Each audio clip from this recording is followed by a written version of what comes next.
I have been glued to social media, news from outside of Iran, all kinds of sources, but I haven't been able to reach any of my family members or friends, which both in capital, and I'm from Isfahan, so no, to this day, to this moment, I have no news from my pretty large extended family, and we are all over the world spread in Germany, in France, in Vancouver.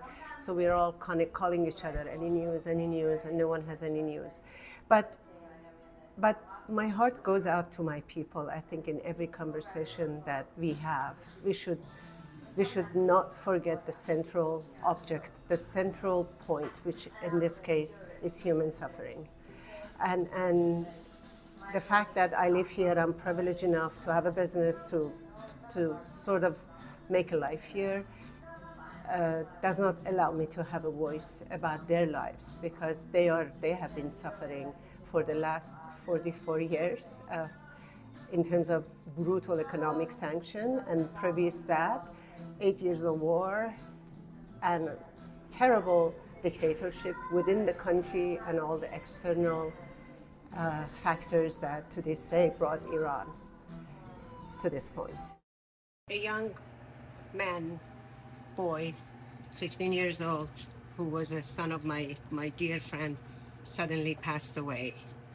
I was in Iran a few months ago, and I just couldn't believe how my middle-class family could not even simply afford a basic meal. And I come from a middle-class background, let alone to the poor people. There is no future, there is no job, there is no water, there is no electricity.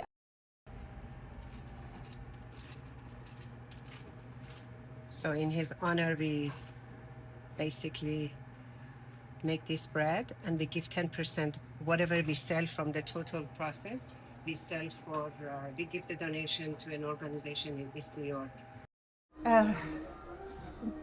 Many of us don't travel to Iran, or many of us cannot go back, but I am very lucky to go back, and I'm very connected to not only big extended family, like old friends from university. I'm very, very fortunate to have footing in both places.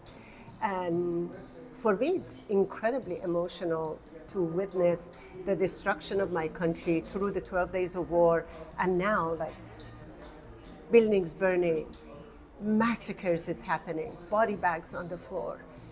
And is it true? Is it AI? Is it news? Is it reality?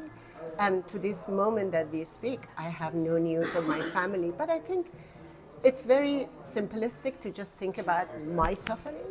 There's no suffering. I'm just a witness to atrocities, and across the board. I'm witnessing unnecessary harm done to people who just want a basic life. And that injustice is killing me more than anything. And that the fact that it's voiceless, like I have no voice now. It's not about me or, oh God, I don't know what's happening to my family. Deal with it. I'm an adult. I can deal with this. What I cannot deal with is 2,000 young, innocent lives being killed, and still continue to be killed. The cypress tree has a symbolic meaning in our culture, eternal life. So we chose this shape to honor his life and his legacy. And he also loved trees. He absolutely loved trees. I am a basket case, and I can't think straight, and I can't even work straight, but compared to what they are going through, what we go through is nothing.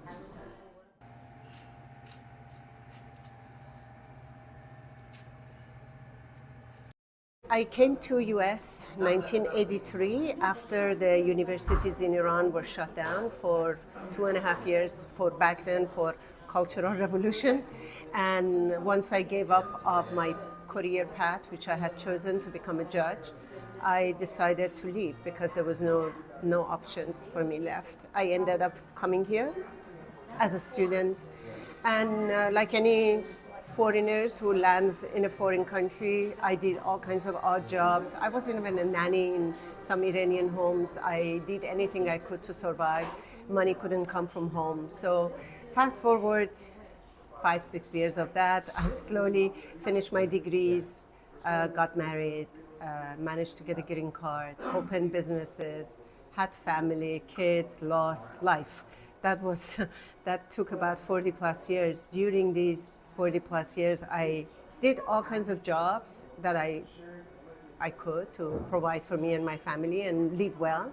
And I was very fortunate to do well financially, but what I never found truly in every job, I never found my passion. And then I knew what my passion was. I just never acted on it. First it was lack of money, then it was the family obligations, and then I was getting old. But then eventually at age 59, I decided to just jump in and realize my long-time passion, which was cooking Iranian food and presenting to non-Iranian or the cuisines we always had. For me, it was more than a food, more than like claiming my voice. This is who we are. And since I'm not an artist or a poet or a writer or a filmmaker, but I'm a cook. So I decided to claim my own identity and my own footing in this land that I call a second home. And that was 7.5 years ago. One spiritual person I followed, she said something there. That's my only